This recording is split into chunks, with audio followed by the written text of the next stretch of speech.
Hace 8 días vimos la primera parte del Salmo 110 y vamos a terminar con este salmo.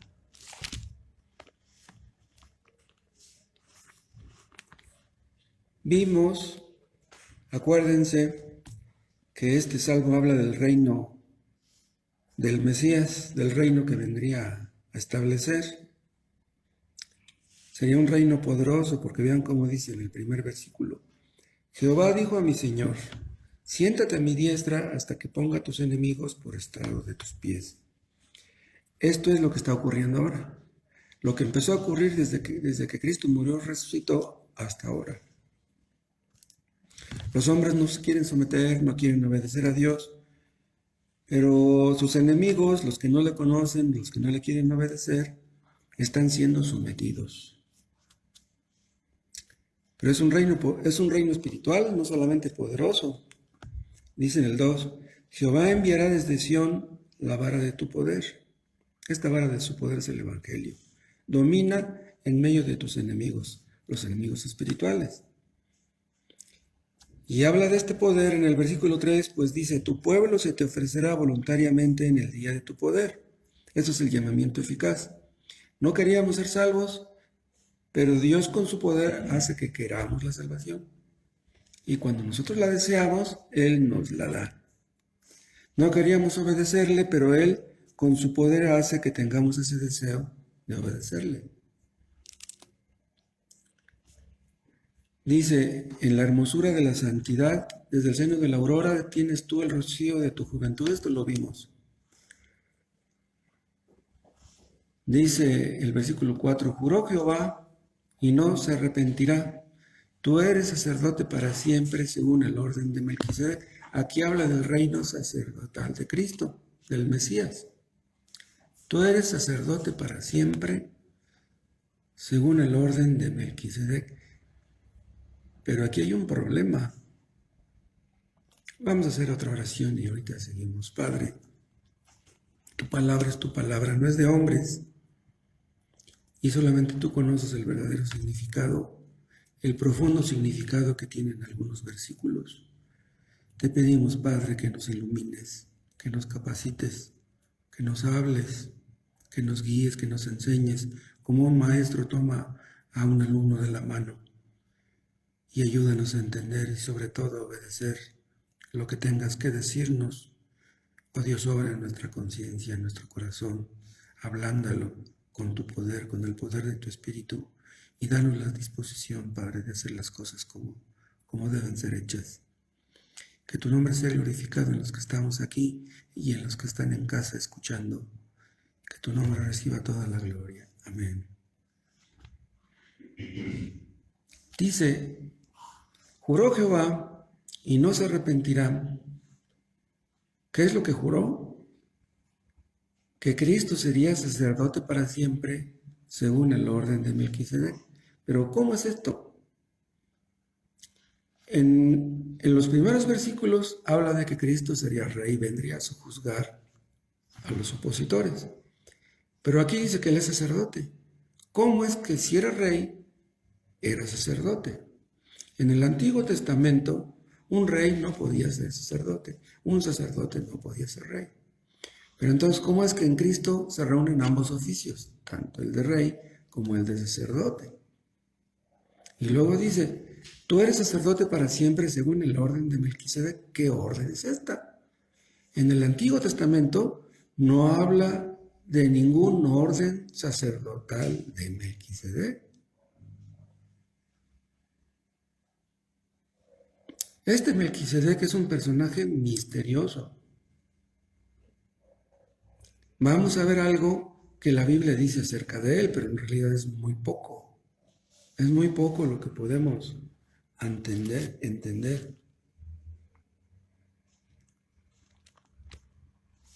En el pacto mosaico, en el pacto que Dios hizo con Israel, nadie podía tener ambos oficios a la vez. ¿Se acuerdan ustedes del rey Usías? En sus días, él trató de ofrecer incienso. Lo vieron los sacerdotes y se escandalizaron, porque ellos sabían que un rey no podía ofrecer incienso. El incienso lo podían ofrecer solamente los sacerdotes. Entonces, con el respeto que le tenían al rey Usías, le dijeron, no te corresponde a ti, dice, oh rey Usías. Esa palabrita, oh rey Usías, quiere decir que le estaban hablando con mucho respeto. Pero Usías no les hizo caso. ¿Y se acuerdan qué fue lo que pasó? Que Dios lo castigó con lepra, que la lepra le salió en la frente. Se espantó Usías y salió de ahí corriendo.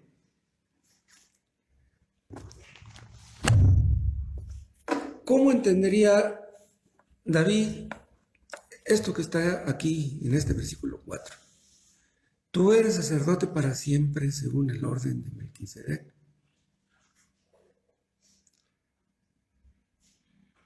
Los profetas, en este sentido, David era un profeta, no entenderían todo lo que escribían. Pedro dice en una de sus epístolas, no me acuerdo en cuál de las dos, que los profetas inquirieron y diligentemente indagaron lo que escribían. O sea, que no entendían cuando Dios les dijo aquellas palabras. Pero entonces ellos procuraban, se esforzaban por entender lo que Dios les transmitía. Esto pudo haber pasado con David. Después de que Dios le reveló esto, David se rascaría la cabeza y él le haber dicho, caray, ¿cómo es que mi rey también es sacerdote? ¿Y cómo es que según el orden de Melquisedec? Entonces él se pondría a investigar pues, qué dicen las escrituras acerca de Melquisedec para tratar de investigarlo. El Antiguo Testamento no habla de ningún orden sacerdotal que le corresponda a Melquisedec. Y si Dios no nos explica algo, ¿cómo podremos nosotros entenderlo? Podemos especular, podemos decir cada quien una opinión, pero si Dios no nos revela su verdad, pues ahí nos quedaremos, en una especulación, en una idea, en una opinión. Nosotros, los cristianos de estos tiempos, tenemos más recursos a la mano que David y que los profetas del Antiguo Testamento. ¿Por qué podemos entender lo que aquellos de antes no entendían? Porque ellos sabían que el Mesías iba a venir y que iba a sufrir y que iba a morir. Ellos podían atar cabos acerca de esto. Pero nosotros sabemos que el Mesías ya vino y sabemos lo que logró en la cruz. Entonces, por lo mismo, podemos entender lo que algunos de aquellos no entendían. Un inconverso lee la Biblia y no puede entender realmente. Un inconverso puede entender mucho, sí. Pero lo básico, lo más importante, lo que es crucial, no puede entenderlo. Cuando somos convertidos, Dios nos quita el velo y podemos ver lo que los inconversos no ven. Los escribas y los fariseos eran eruditos, eran expertos. Ellos interpretaban las Sagradas Escrituras, pero Cristo los acusó de que no entendían. Ellos creían entender. Muchas personas leen la Biblia y se profundizan y creen que entienden, pero mientras una persona no se convierta, no entiende realmente. Ahora, entonces, ¿quién fue Melquisedec? Vean otra vez el versículo 4. Juró Jehová y no se arrepentirá. Tú eres sacerdote para siempre según el orden de Melquisedec. Vean, no solamente lo dijo que Cristo sería sacerdote según el orden de Melquisedec, sino que lo juró. ¿Qué quiere decir esto de que lo juró? Vean, si Cristo dijo algo, si Dios dijo algo, más bien, eso se hará, porque Dios no puede mentir. Dios no es como los hombres. Entonces, si Dios dice algo, no cabe duda que lo hará. Pero si lo jura, quiere decir que está firmemente determinado a cumplirlo. Es doblemente seguro. Si lo dice, es seguro. Y si lo jura, es doblemente seguro. Quiere decir que llueva o truene, Él hará esto. ¿Qué es lo que hará? Que Cristo sea sacerdote para siempre, según el orden de Melquisedec. Aquí vemos el nuevo pacto. Porque ¿cuál era el propósito de los sacerdotes del Antiguo Testamento? Acuérdense, los sacerdotes del Antiguo Testamento intercedían por los pecadores. Entonces, si Dios está jurando que Cristo será sacerdote para siempre, quiere decir que Cristo haría algo que los sacerdotes del Antiguo Testamento no podían hacer. ¿Qué es lo que no podían hacer los sacerdotes de antes? No podían quitar de en medio el pecado. Entonces era necesario que el Mesías viniera para que pudiera lograrlo. Entonces aquí está implícito, repito, el nuevo pacto, el pacto de gracia. El pacto de obras, acuérdense, no podía quitar el pecado, pero el pacto de gracia lo hace. Dios se ha relacionado con su pueblo a través de pactos. ¿Qué es un pacto? Bueno, la definición humana dice que es un acuerdo entre dos personas. Pero aquí es algo más que eso, porque lo está dando Dios por medio de un juramento, o sea, es una promesa. En un pacto se compromete uno y se compromete el otro. Pero aquí Cristo haría lo que nosotros no podemos hacer, exactamente lo que ocurre con el pacto de gracia. En el pacto de gracia Cristo se compromete a hacer lo que la ley no podía, lo que los sacerdotes del Antiguo Testamento no podían. Entonces, si Dios jura esto, quiere decir que lo hará. No nos quepa ninguna duda. Nosotros, los humanos, pues a veces prometemos cosas y a veces no las cumplimos, pero Dios no es así. ¿Saben ustedes por qué Dios jura? Porque condesciende con nuestra debilidad. ¿Por qué? Con nuestra debilidad. Porque tenemos la tendencia a dudar. Estamos rodeados de personas que mienten, de personas que no cumplen lo que prometen. Entonces, Dios dice, no piensen que yo soy como los hombres, yo sí les voy a cumplir esto. Entonces, Dios quiere reafirmar nuestra confianza. Comparen lo que les estoy diciendo con un versículo que se encuentra en Hebreos, capítulo 6, chequen esto.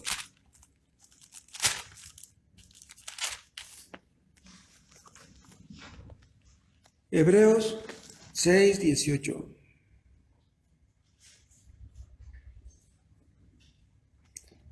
6:17 ven, por lo cual queriendo Dios mostrar más abundantemente a los herederos de la promesa la inmutabilidad de su consejo, o sea, quería mostrarle a los herederos, o sea, a los creyentes, a los escogidos, la inmutabilidad de su consejo, o sea, lo que Dios determinó hacer. Dice, interpuso juramento para que por dos cosas inmutables, en las cuales es imposible que Dios mienta, tengamos un fortísimo consuelo, no un fuerte, sino un fortísimo consuelo, los que hemos acudido para asirnos de la esperanza puesta delante de nosotros. Dice, para que por dos cosas inmutables en las cuales es imposible que Dios mienta. Está hablando de dos cosas. ¿Cuáles son estas dos cosas? En el contexto son su palabra y su juramento. O sea, que si Dios no miente, cuando promete algo, mucho menos va a mentir cuando lo está jurando. Es imposible que Dios mienta. Vuelvan al Salmo 110. Juró Jehová y no se arrepentirá. 110:4. Juró Jehová y no se arrepentirá. Tú eres sacerdote para siempre según el orden de Melquisedec.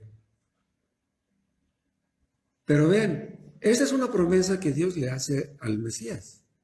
Una promesa que el Padre le hace al Hijo. ¿Y qué tiene que ver esto con nosotros? ¿Saben qué? Que los beneficios de este juramento los recibimos nosotros. ¿Para qué fueron puestos los sacerdotes? Para el beneficio de los hombres. Entonces, cuando Dios promete esto, está pensando en nosotros. Nosotros necesitábamos un mediador. Un mediador es un intermediario, alguien que se pone entre nosotros y Dios. Un ángel no hubiera podido serlo, porque un ángel ni es Dios, ni es hombre. Entonces, El único que podría haberlo hecho es Cristo, porque Él es Dios y es hombre. Entonces, como hombre, nos mete el hombro delante de Dios. Y como Dios, nos trae a Dios a nosotros, ¿sí? O sea, se pone a favor de Él, del Padre, y a favor nuestro. Esto es algo que solamente Cristo podría haber hecho.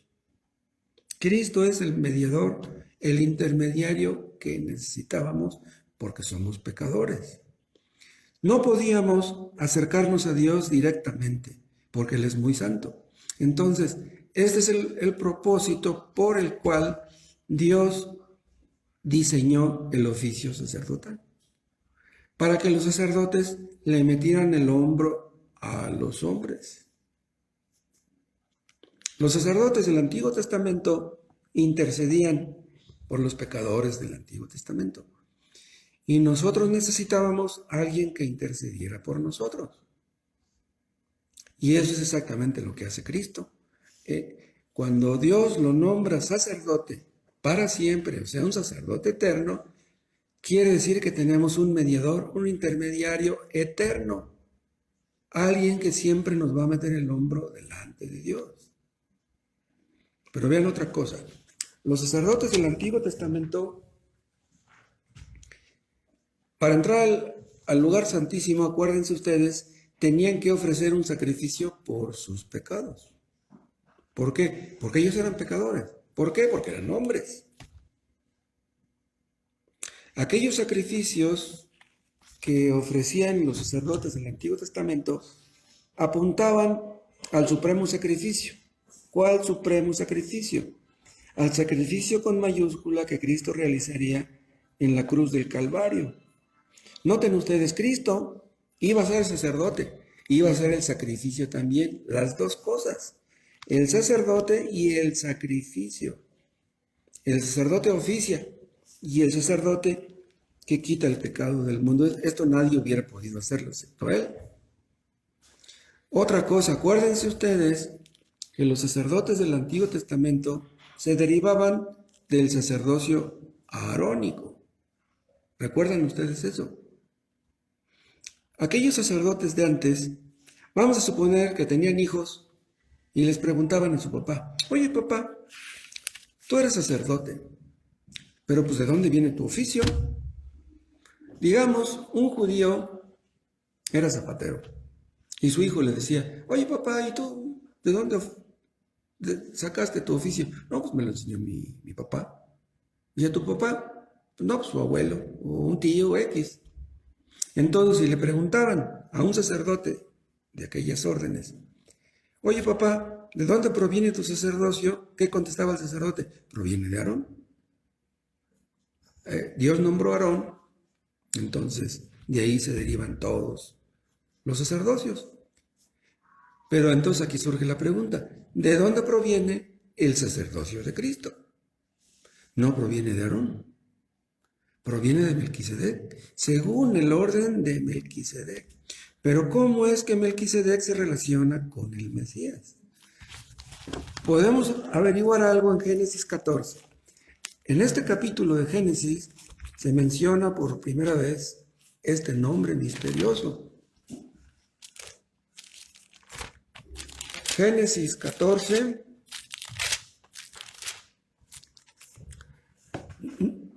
Tendríamos que leer todo el capítulo, pero nos llevaríamos mucho tiempo. Solamente déjenme decirles esto. Si quieren luego ustedes lo leen en su casa. Lot, el sobrino de Abraham, fue tomado prisionero, recordarán ustedes. Entonces Abraham agarra a sus criados, tienen armas y corren en pos de los que llevaron prisionero a Lot. No solamente él, iban otros con él y querían rescatarlo. Y vencieron en la guerra, derrotaron a los enemigos, a los reyes enemigos, y tomaron el botín de guerra. Entonces regresan con el botín, y en ese momento, cuando regresan con el botín, aparece Melquisedec. Vean 14:18. Entonces, bueno, vean el 16. Y recobró todos los bienes, y también a Lot su pariente y sus bienes, y a las mujeres y demás gente. Cuando volvía de derrota de Kedorlaomer, los reyes que con él estaban, salió el rey de Sodoma a recibirlo al valle de Sabe, que es el valle del rey. Entonces Melquisedec, rey de Salem y sacerdote del Dios Altísimo, sacó pan y vino y le bendijo, diciendo, ¿a quién bendijo? A Abraham. Bendito sea Abraham del Dios Altísimo, creador de los cielos y de la tierra. Y bendito sea el Dios Altísimo que entregó tus enemigos en tu mano y le dio a Abraham los diezmos de todo. Vean lo que hizo Abraham. Abraham es uno de los personajes más importantes del Antiguo Testamento. ¿Cómo es que Abraham le dio los diezmos a Melquisedec? Al darle los diezmos reconocía su autoridad, reconocía su jerarquía, reconoció que era superior a él, porque incluso dice que lo bendijo, y dice el autor de Hebreos que el mayor bendice al menor, no puede ser al revés. Entonces, él aceptó que Melquisedec era mayor, pero Abraham no sabía de Melquisedec. No hay ningún lado donde se mencione el nombre de Melquisedec más que aquí y en el Salmo 110, en todo el Antiguo Testamento. Este es un pasaje, no cabe duda, muy misterioso, porque ya no se vuelve a mencionar.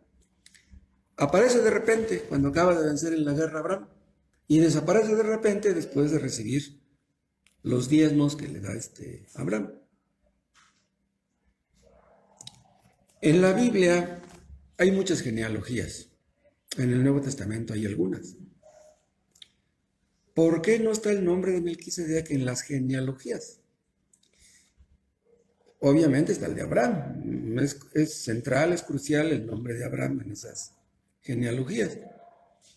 Pero si él reconocía que Melquisedec era superior a él, ¿por qué no está Melquisedec en ninguna genealogía?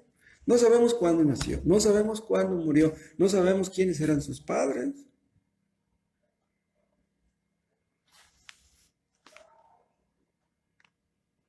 ¿Qué sabía Abraham acerca de Melquisedec que no sabemos nosotros? Algo sabría. No creo yo que haya hecho lo que hizo por pura puntada. Vean ustedes, pasen hasta Hebreos, en el capítulo 7. ¿Me consigues tantita agua, Becky, por favor?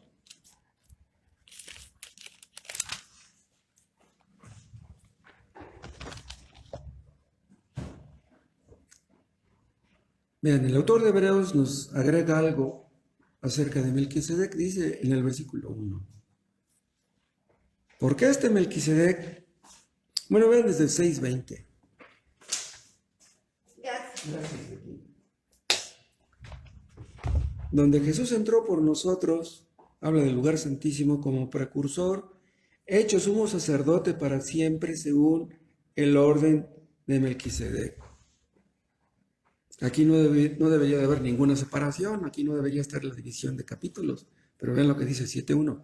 Porque Melquisedec, rey de Salem, sacerdote del Dios Altísimo, que salió a recibir a Abraham, que volvía de la derrota de los reyes, y le bendijo, a quien asimismo dio a Abraham los diezmos de todo, cuyo nombre significa primeramente rey de justicia y también rey de Salem, esto es, rey de paz.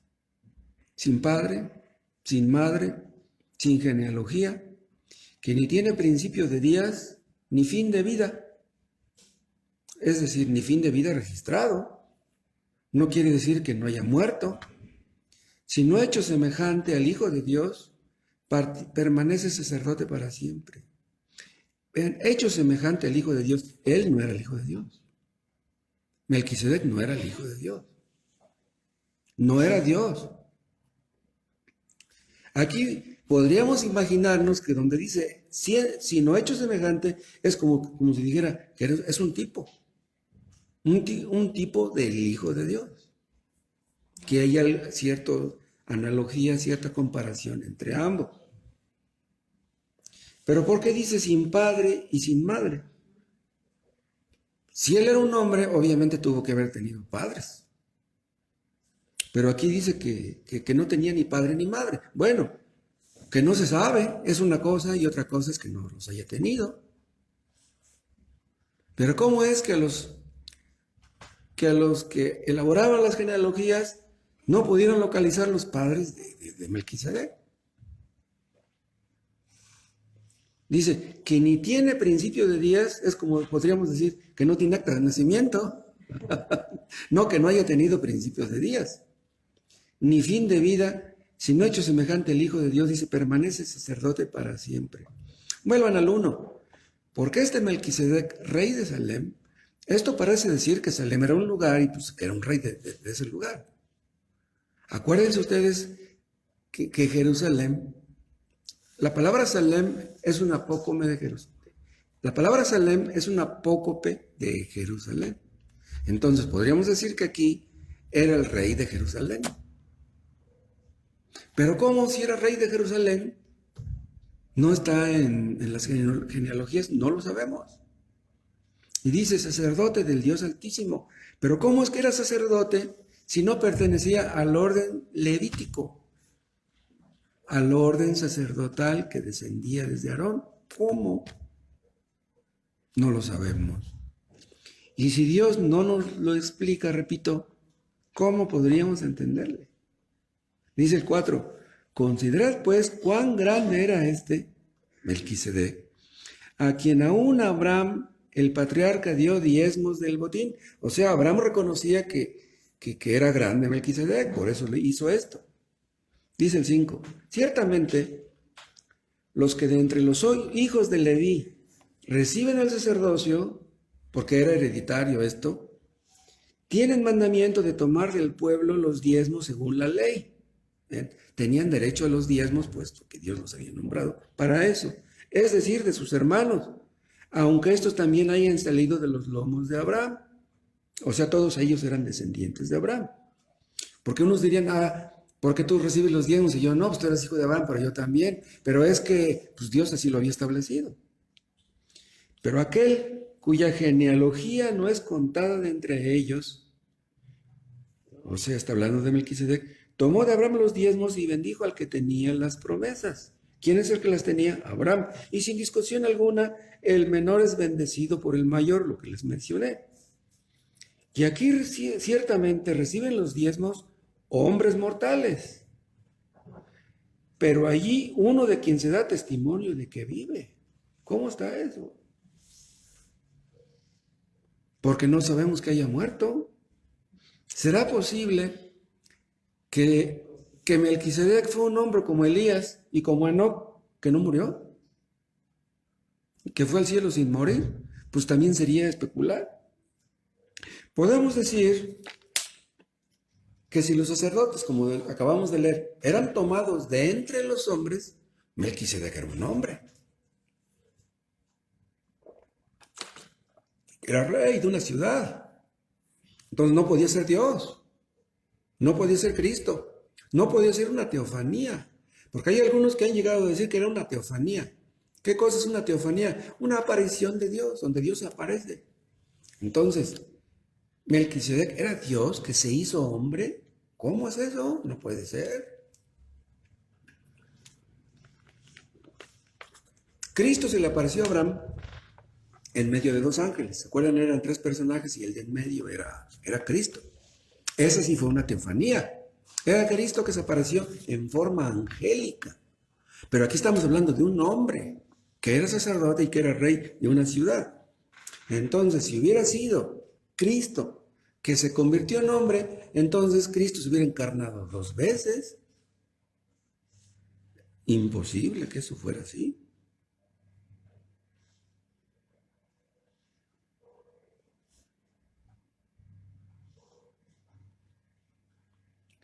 Cuando Moisés escribió acerca de Melquisedec,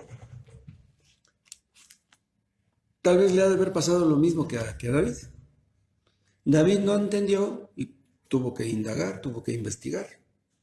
Posiblemente Moisés también, porque no cabe duda que el Pentateuco tiene versículos, tiene párrafos, tiene capítulos tremendos que son muy difíciles de entender. Entonces Dios le dijo a Moisés, escribe eso, pero pues, ¿qué tanto de lo que escribió entendería? Vuelvan a Hebreos 7.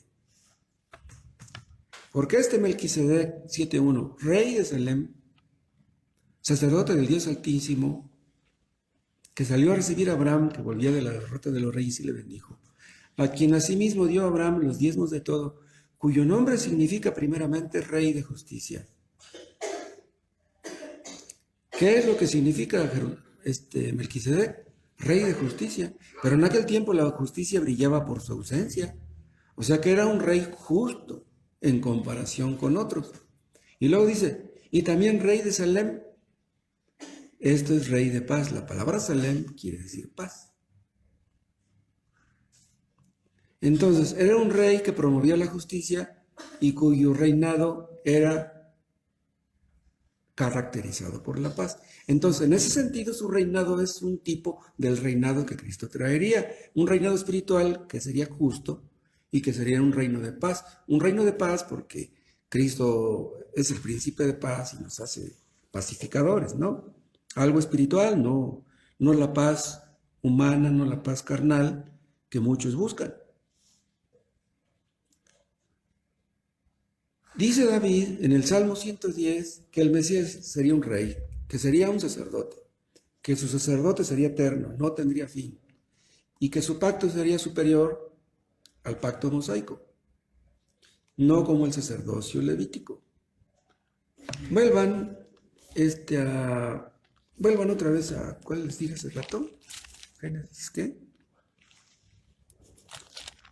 Ya me hice bolas. Génesis, ¿qué? Génesis 14.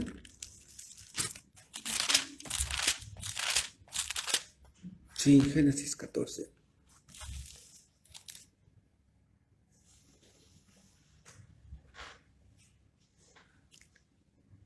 (14:18). Entonces Melquisedec salió el rey de Sodoma, no. Entonces Melquisedec, rey de Salem y sacerdote del Dios Altísimo, sacó pan y vino. ¿Para qué? Para recibir a Abraham, que venía victorioso, y a su gente. Sacó pan y vino. ¿Para qué? ¿Por qué pan y vino? Algunos creen encontrar aquí algo simbólico. Pan y vino. Nos dicen que posiblemente estaba esto relacionado con los elementos que Cristo usó para que celebráramos la cena del Señor, el pan y el vino. ¿Pero cómo? Además, en Hebreos, el autor nos habla muchos versículos acerca de Melquisedec y no menciona el pan y el vino. Si hubieran sido importantes, si representaran algo muy importante, ¿por qué no lo menciona el autor de Hebreos? Entonces, igual, nos quedamos con la misma. Hay cosas aquí que no podemos asegurar al 100. Lo que pasa es que Dios tiene una mente infinita y la nuestra es una mente muy pequeña. Hebreos 7, que acabamos de ver una parte, es la exposición más extensa de un pasaje del Antiguo Testamento. Vean, casi todo el capítulo 7 habla de todo lo relacionado con Abraham y Melquisedec, pero no menciona el pan ni el vino. No cabe duda que hay aquí cosas muy interesantes. No pierdan de vista Génesis 14 y vuelvan a Hebreos, por favor. Pero ahora busquen el capítulo 5.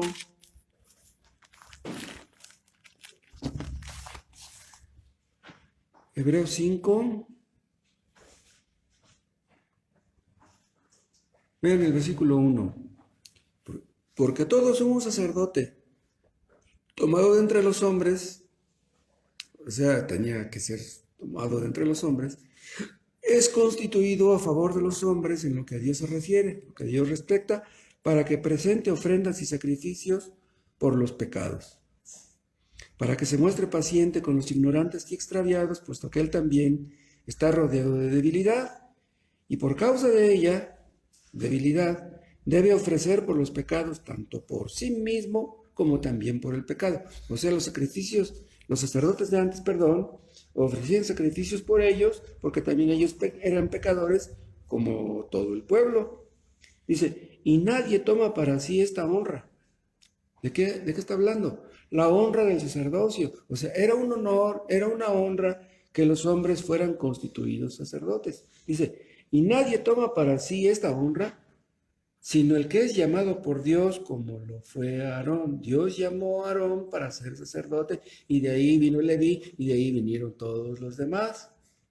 Dice, nadie toma para sí esta honra, pero vean, Cristo tomó la honra del sacerdocio porque quiso, no, porque vean, dice, Dios juró y no, ¿cómo dice?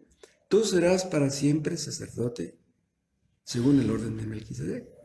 Entonces, Cristo no usurpó este papel de sacerdote, puesto que Dios se lo dio. Dios lo puso para que fuera nuestro sumo sacerdote. El sacerdote que nos conviene, dice el autor de Hebreos en otra parte. Tal sumo sacerdote nos convenía. Yo les dije hace rato que esto habla de que Cristo inauguraría un pacto de gracia. Pero vean, en el Antiguo Testamento, los fieles creyentes de aquel tiempo entendían eso. Entendían que vendría Cristo y establecería un nuevo pacto. Jeremías lo menciona y Ezequiel también. Ellos entendían que el Mesías traería un cambio, vendría a hacer ciertos cambios que eran necesarios. Cristo es el fiador del nuevo pacto, es lo que dice el autor de Hebreos, que no recuerdo si leímos el versículo que lo menciona. Cristo es el fiador del nuevo pacto. ¿Recuerdan ustedes qué es lo que hace un fiador? Un fiador se compromete a pagar lo que el otro no puede pagar. Entonces Cristo se hace nuestro fiador y Él se compromete a hacer lo que nosotros no podíamos. ¿Qué es lo que no podíamos? Pagar la inmensa deuda de nuestros pecados. No podíamos pagar. Entonces Cristo se compromete a pagar nuestra inmensa deuda. Lo que la ley no podía hacer, lo hace Cristo muriendo en la cruz como nuestro sustituto. Cristo obedeció la ley a la perfección. Nadie jamás pudo hacer eso. No lo hizo para Él, sino lo hizo para nosotros. Por eso, el sacerdocio de Cristo es superior al de los sacerdotes del Antiguo Testamento. Otra cosa, el sacerdocio de Cristo es intransferible. Pasen al capítulo 7 y vean el 3. Vean al final del versículo 3. Permanece sacerdote para siempre. Vean, los sacerdotes del Antiguo Testamento no permanecían para siempre, puesto que se morían. Cristo se murió, pero resucitó y sigue siendo sacerdote.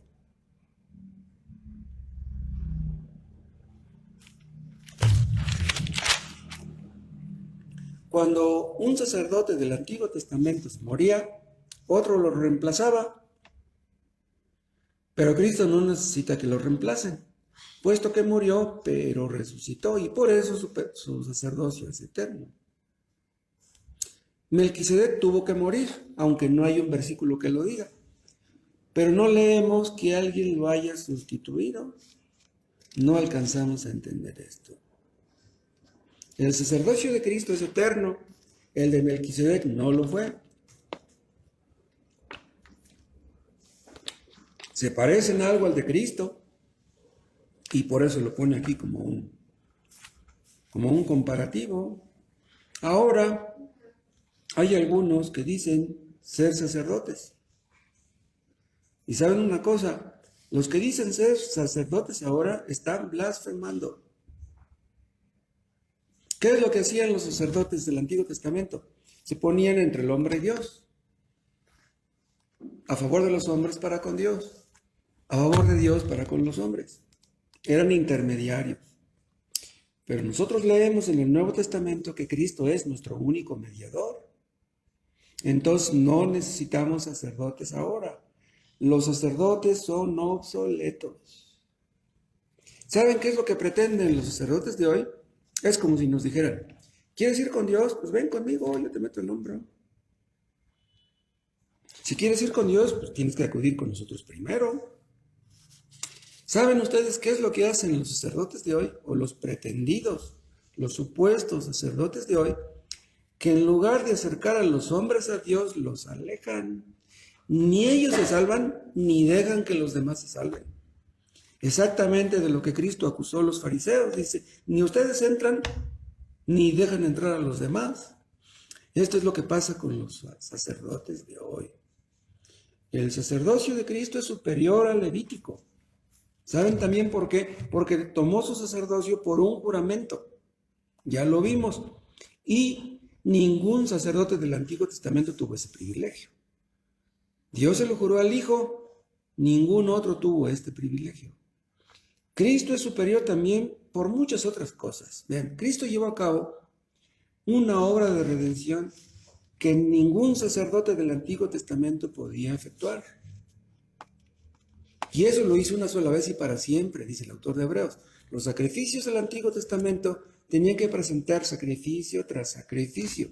Los sacerdotes de hoy tienen que oficiar misa tras misa tras misa. Porque dicen que si tú vas a una, pues eso no te sirve de nada, tienes que ir a otra y a otra y a otra. Y ni eso te garantiza. Aunque un católico fuera a misa todos los días de su vida, desde que es niño hasta que muere a los 80 años, eso no le garantizaría nada. Pero Cristo hizo en la cruz algo que no es necesario que sea repetido. Vean en el capítulo 7, vean el versículo 26.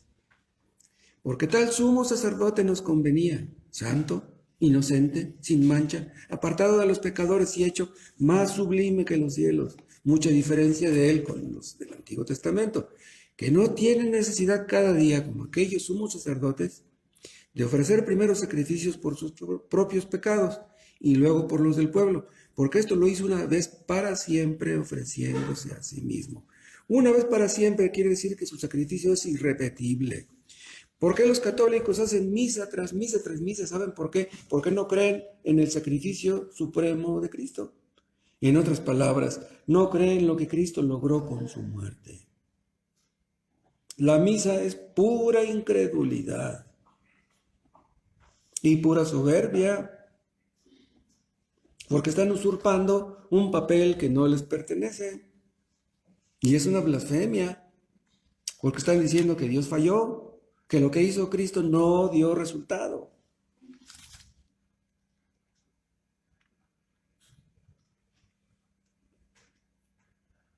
Pobres personas. Van a la misa, se confiesan, comulgan, pero tienen que regresar y es lo mismo y nunca pueden tener paz. Dicen los pentecostales, ¿cómo puedes tú estar seguro de que eres salvo? No cantes victoria, todavía no te mueres. Ya cuando te mueras sabrás si de veras fuiste salvo. Es que ellos no creen en lo que Cristo logró en la cruz. Dice, vean en el capítulo 10, vean el versículo 10. En esa voluntad, la voluntad de Dios, somos santificados mediante la ofrenda del cuerpo de Jesucristo hecha una vez para siempre. Esta palabra para siempre se repite en diferentes partes de Hebreos, pero dice, mediante la ofrenda del cuerpo de Jesucristo, que somos santificados. ¿Qué quiere decir somos santificados? Somos apartados para Dios por lo que Cristo ya hizo en la cruz. En este versículo no creen los sacerdotes. Apréndanse ustedes de memoria este versículo, Hebreos 10:10. Y si un día tienen la oportunidad de hablar con un sacerdote, enséñenles este versículo y pídanle su opinión. Si un sacerdote, escuchen lo que les voy a decir, creyera realmente lo que Cristo logró en la cruz, ¿saben qué haría? Caería de rodillas pidiéndole perdón a Dios. Los sacrificios del Antiguo Testamento no podían quitar los pecados, esto lo vemos también en diferentes versículos, pero lo que aquellos sacrificios no podían hacer, lo hizo el sacrificio de Cristo. Si ustedes que me escuchan creen en verdad lo que Cristo logró en la cruz, todos sus pecados serán perdonados. Perdonados, escuchen, por lo que Él hizo, no por lo que ustedes hagan. Hagan de cuenta ustedes. Bueno, un sacerdote oficia la misa en un altar, ¿sí o no? ¿Qué es un altar? El lugar donde se hacían los sacrificios. Pues hagan de cuenta que la cruz fue el altar donde Cristo se sacrificó.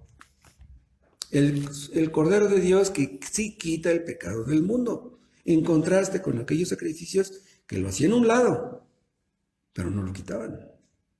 Como quien dice, apartaban la vista de Dios de aquellos pecados, como si Dios se hiciera de la vista gorda.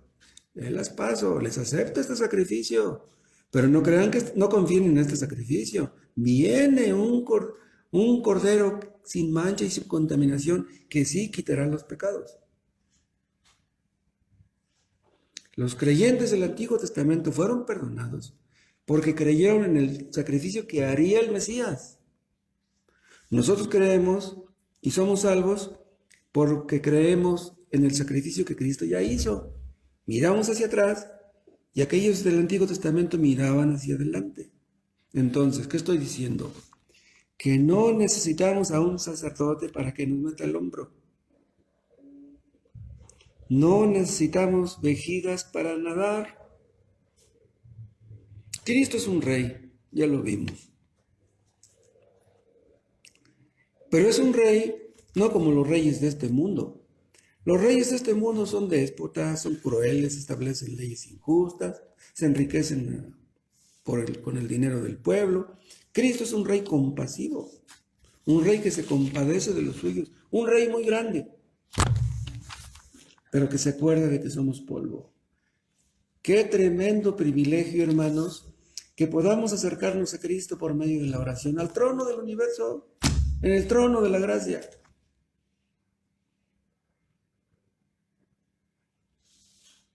Cuando estamos orando, es como si estuviéramos tocando la puerta. Y Dios nos abre y entramos al trono en donde está Cristo intercediendo por nosotros. ¿Cómo no deberíamos acercarnos a la oración con alegría? ¿Nos acercaremos pesadamente, como sin ganas, como prefiriendo hacer otra cosa? Cristo es nuestro Rey, es nuestro sumo sacerdote. Como Rey nos gobierna, como nuestro sumo sacerdote nos defiende y intercede por nosotros. ¿Por qué intercede por nosotros? Porque Cristo satisfizo plenamente la justicia de Dios. Imagínense que nosotros tuviéramos que satisfacer plenamente la justicia de Dios. ¿Cuándo? ¿Cómo? ¿Dónde? Entonces, en este mundo, nadie puede ocupar el lugar que le pertenece a Cristo. Nadie viene al Padre sino por mí. No necesitamos de sacerdotes. Algunos me han llegado a decir, pastor, ore por mí. ¿Qué piensan esas personas? Estoy hablando de inconversos. Piensan que si oramos por ellos, pues a lo mejor van a tener buena suerte, o les va a ir bien, o van a sanar, o les van a aumentar el sueldo, yo no sé qué pensarán. Si tú quieres que oremos por ti, ¿qué quieres que pidamos? ¿Quieres ser salvo? ¿Quieres que le pidamos a Dios que te salve? Pídeselo tú. Tú eres el interesado principal. Yo le voy a pedir a Dios que te salve, pero tú principalmente debes de pedírselo. Nadie puede ocupar el lugar que le pertenece a Cristo. Nadie. Solamente hay un camino. Dicen algunos que los cristianos somos exclusivistas. Sí, sí somos exclusivistas, porque fuera de Cristo no hay salvación. No podemos acercarnos a Dios sino por Cristo. El apóstol Pablo, pues, era un apóstol. Imagínense que alguien le hubiera dicho, oye Pablo, pues tú eres apóstol, méteme el hombro. Tú que eres apóstol, pues Dios te escucha y pues tienes ciertos privilegios, ¿no? ¿Saben qué le hubiera dicho Pablo a esas personas? Les hubiera dicho, nadie va al Padre sino por Cristo. Tuve por medio de Cristo. ¿Cómo quieres que yo te meta al hombro? Tú directamente dirígete a Él. No hay otro nombre bajo el cielo dado a los hombres en el cual podamos ser salvos. Vean, Cristo murió y ese sacrificio bastó, un solo sacrificio, para pagar la inmensa deuda que tendríamos millones y millones y millones de personas a través de toda la historia. Cristo pagó no solamente por los que creían en Él de Cristo para acá, pagó por los que creyeron en Él de Cristo para allá. Cristo era un hombre porque tenía que morir. Si no hubiera sido un hombre, no hubiera podido morir. Pero tenía que ser Dios, porque solamente un Dios infinito podría pagar una deuda infinita. Es increíble la salvación que tenemos los creyentes. Qué gran Dios tenemos, hermanos. Qué gran Salvador tenemos. Y todo esto nos demuestra, ¿saben qué? Que la Biblia es la palabra de Dios. Estoy predicando en San Mateo Atenco acerca de la inspiración de las Escrituras. No cabe duda que este libro se cuece aparte. Yo preferiría tener este libro y no una biblioteca de 10,000 volúmenes que no tuvieran nada que ver con esto. Esta es palabra de Dios. Dios nos habla ahí, a todos los que abrimos la palabra. Hay un sermón de Spurgeon que se llama El libro que habla. Dice, te hablará cuando despiertes. Te levantas, abres la Biblia y ahí te está hablando Dios. ¿Quieres que Dios te hable? Siéntate y ponte a leer, ahí te está hablando. Pero a los inconversos, ¿saben qué les da miedo? Les da miedo pensar que la Biblia pudiera ser la palabra de Dios. ¿Y qué tal si es? Mejor no la leo, porque si la leo me comprometo. El problema de estas personas es que no quieren obedecer. Es increíble que Moisés escribiera Génesis y que no incluyera la genealogía de alguien tan importante. ¿Por qué no incluyó su muerte? ¿Por qué no incluyó su nacimiento? ¿No investigó? ¿No tenía recursos para investigarlo? Y ven, desde Génesis 14 hasta el Salmo 110, todo lo que hay en medio, nada se dice de Melquisedec. Y luego desde ahí hasta que el autor de Hebreos nos vuelve a mencionar Melquisedec. Algunos leen la Biblia un rato, una hora, y luego dicen, la Biblia tiene muchas contradicciones. La leyeron una hora y dicen que tiene contradicciones. Hay algunos que leen la Biblia y dicen que no puede ser la palabra de Dios porque tiene palabras muy sencillas. Sí, la Biblia tiene cosas muy sencillas. Esa es una característica increíble de la Biblia. Pero vean, así como tiene cosas muy sencillas, tiene unas cosas muy profundas. ¿Por qué Dios escribió versículos muy sencillos? Porque quería que todos entendiéramos. ¿Por qué escribió cosas tan profundas? Porque quería obligarnos a investigar. Dios nos habla en la Biblia, ¿saben cómo? Como un padre le habla a un hijito. ¿Cómo le habla un padre a un hijito que tiene 1 año y medio? No le puede hablar igual que como le habla a un hijo adulto. Pues Dios nos habla como si fuéramos hijitos pequeñitos. Pero la Biblia puede ser entendida por personas de todas las edades, de todas las épocas. Eso es exactamente lo que Dios quería, que fuera entendida por personas de todas las edades y de todas las épocas. Hubo creyentes que llegaron a ser muy destacados, que aprendieron a leer con la Biblia en la mano y que llegaron a ser convertidos y ser muy usados por Dios. Pero vean, ese era su libro de texto, la Biblia. Pero si Dios hubiera querido, hubiera podido escribir un libro que nadie hubiera podido entender. Un libro que si lo hubiera leído Einstein y Richard Hawking les hubiera explotado el cerebro. En serio. Pero Dios quiso que todos pudiéramos entender. ¡Qué bueno! Nuestras Biblias hablan de un plan extraordinario de salvación. Nos hablan de un Salvador extraordinario. Lean donde lean en la Biblia, Dios nos muestra nuestro pecado. Esa es una de las características principales de la Biblia. Dios nos muestra nuestro pecado. ¿Qué es lo que Dios pretende? Guiarnos al arrepentimiento, guiarnos a la fe. Entonces, personas que me están escuchando, si no han sido convertidos antes, busquen a Dios ahora. Si oyen hoy su voz, no endurezcan su corazón. Todavía la puerta de la misericordia está abierta. Pero por último, vamos a ver los últimos versículos del Salmo 110. Yo les dije que hoy terminábamos con este salmo. Aquí vemos el reino judicial de Cristo. Ya vimos el versículo 4. De eso nos aventamos todo lo que llevamos en este estudio. Pero ahora ven del 5 al 7. El Señor está a tu diestra. Quebrantará a los reyes en el día de su ira.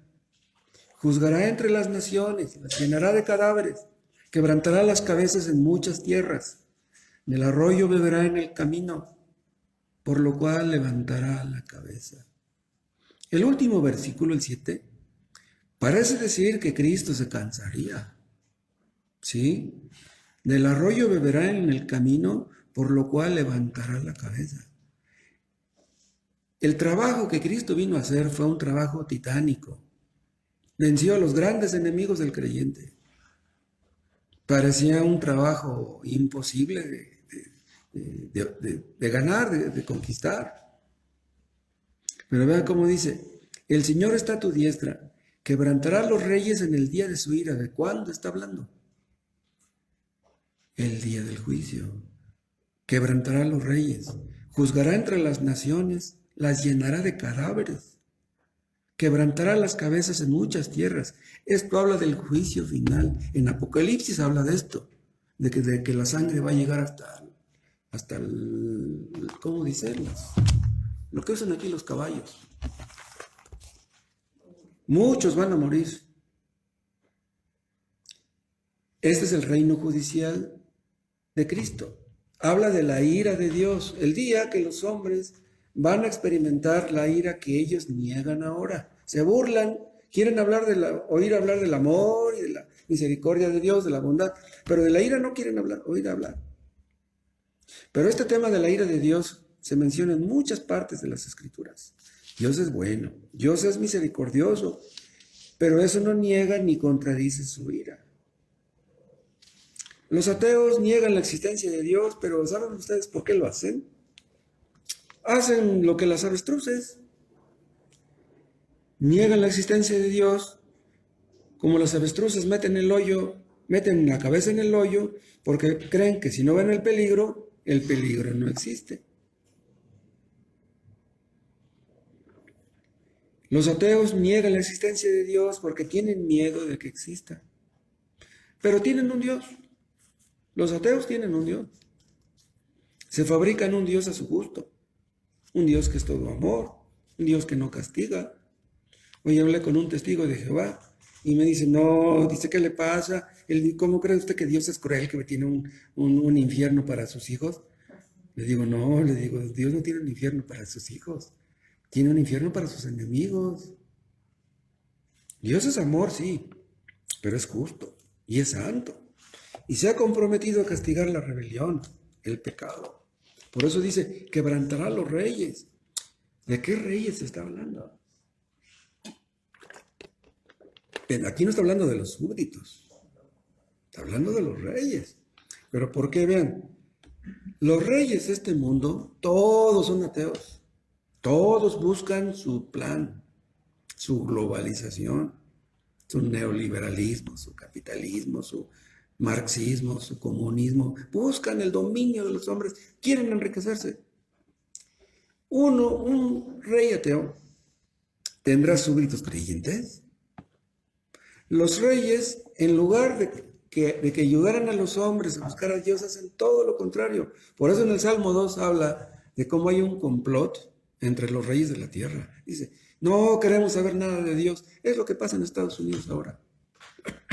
Es lo que pasa con todos los grandes grupos de los países más ricos del mundo. No quieren saber nada de Dios. En Estados Unidos ya estaban hasta el gorro de Donald Trump, porque Trump decía creer en Dios.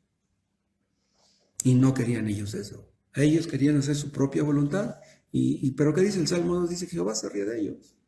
¿No quieren obedecerme? Pues no me obedezcan. ¿Cuántos reyes a través de la historia? ¿Cuántos se han burlado de Dios? Se han burlado del cristianismo, han perseguido a los cristianos. ¿Cómo Dios los va a llamar a cuentas a todos ellos? Todos los que están en eminencia, todos los que tienen poder, los que están en autoridad, están obligados a promover el bien del pueblo, a ser justos, a luchar en contra de la impunidad, a establecer un Estado de Derecho. Pero ellos no quieren eso. Ellos lo que quieren es dinero, lo que quieren es control, lo que quieren es tener a la gente aquí para sacarles el dinero. El día del juicio, ¿dónde van a estar Herodes y Pilatos? ¿Dónde van a estar los emperadores romanos? ¿Dónde va a estar Bush y Clinton y Obama y Putin y Castro y Somoza? ¿Dónde va a estar Hitler? ¿Dónde va a estar Pinochet? Dios va a llamar a cuentas a los gobernantes de este mundo. Los malos hombres aquí pueden sobornar a los jueces, a los magistrados con dinero, pero el día del juicio nadie podrá escapar. No podrán sobornar a la Suprema Corte Celestial. Aquí los demócratas pues ven que Biden va a tomar el gobierno. Pues ahí está la Guardia Nacional. Ahí están 20,000 soldados cuidando el Capitolio, que no vayan a llegar ahí a armar un escándalo. ¿Qué van a hacer el día del juicio? El rey y el sacerdote que ellos despreciaron entonces va a ser el juez. Cristo va a ser el juez de todas estas personas. Si tú no quieres ahora a Cristo como tu rey, y si no lo quieres como tu sacerdote, un día será tu juez. Cristo será el juez de vivos y de muertos. ¿Saben ustedes qué vino a traer el Mesías a este mundo? La gracia de Dios. Pero un día su gracia se acabará. Y entonces va a venir el juicio, el justo juicio de Dios. Personas que me escuchan, si ustedes no se han sometido a Cristo, si no se han sometido a este Rey precioso, háganlo ahora, antes de que sea demasiado tarde. Dios te ha hablado por medio del COVID. Dios te ha hablado por medio de su palabra.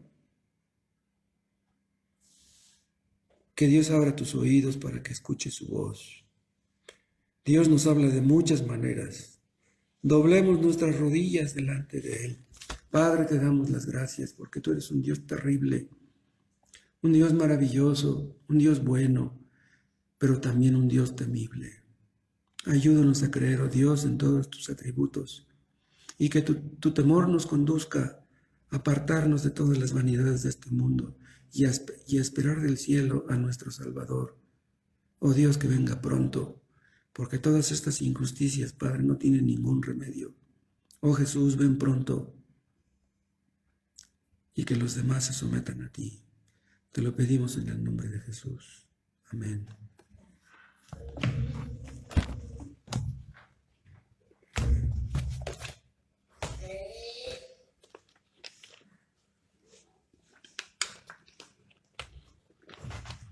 Nos vemos el domingo a la misma hora.